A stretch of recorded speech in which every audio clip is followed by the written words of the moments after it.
Hi, my name is Brooklyn, and I did my presentation on my video on aspen trees in Pando. So I thought this would be fun to start off with, just because we're going to start off with the introduction of what do they look like. Oh, wow, score! Look at this. This is an aspen. You can tell that it's an aspen tree because of the way it is.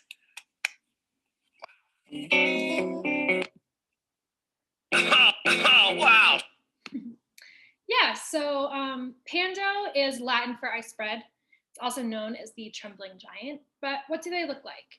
Well, they're about medium size. They're deciduous trees and are commonly 20 to 80 feet tall with 3 to 18 inches in diameter. Their bark is very, very smooth and varies in color from greenish white, yellowish gray, and gray or completely almost white in color. They can also live up to 50 to 60 years. It's a very long-lasting tree. The scientific name for the aspen is Populus tremuloides, and they are native to North America and found in diverse habitats, really. A common question that people like to ask is, are aspens connected? And yeah, a stand or a group of aspen trees is considered a singular organism with the main life force underground through like an extensive root system. Before a single aspen trunk appears above the surface, the root system might lie dormant for many years until the conditions are just right, including sufficient sunlight to determine whether they're going to sprout there. As far as reproduction goes, aspens, they are dioecious plants, which means that that male and female flowers develop on separate trees, kind of like how we talked about in class.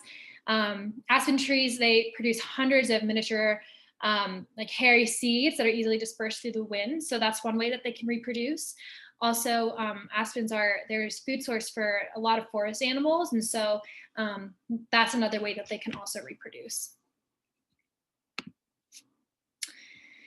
So as far as relatives go and relatedness, I had put this phylogenetic tree here.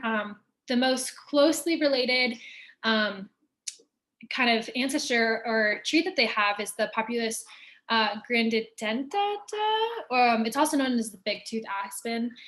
You can kind of see in the left picture that this is, that's the big tooth aspen compared to the quaking aspen on the right. So you can just see that the trunks and style of the tree is just a little bit different.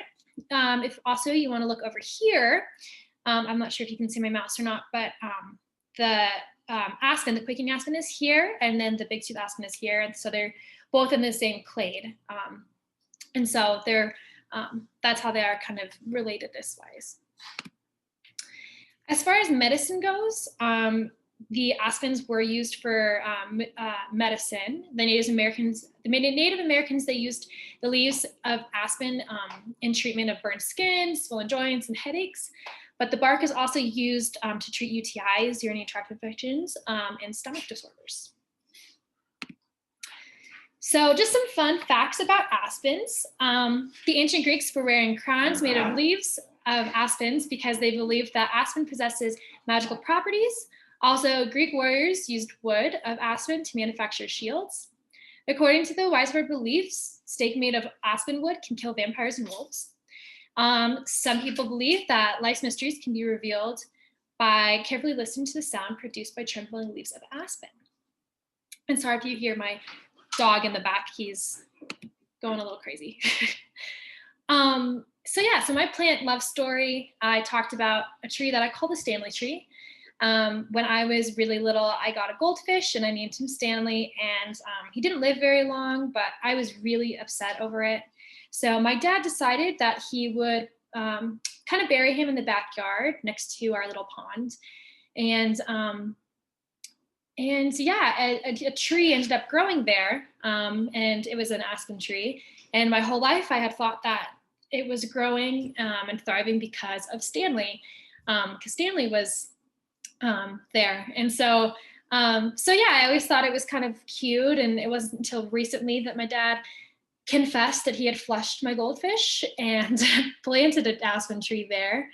But yeah, I watched it grow my whole life ever since it was just a little aspen tree, and always read next to it and kind of created a relationship with it. And so, yeah, so um, I watched it change over the years.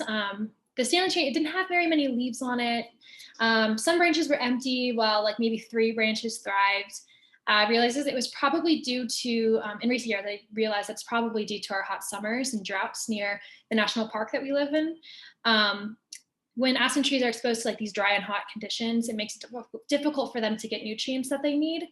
Aspen trees have to pull up water from the soil, and this can create bubbles, which blocks the transport of water up to the tree.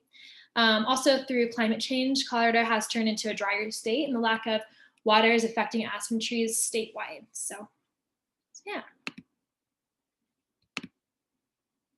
How neat is that? That's pretty neat. Yeah, and thanks for watching my presentation.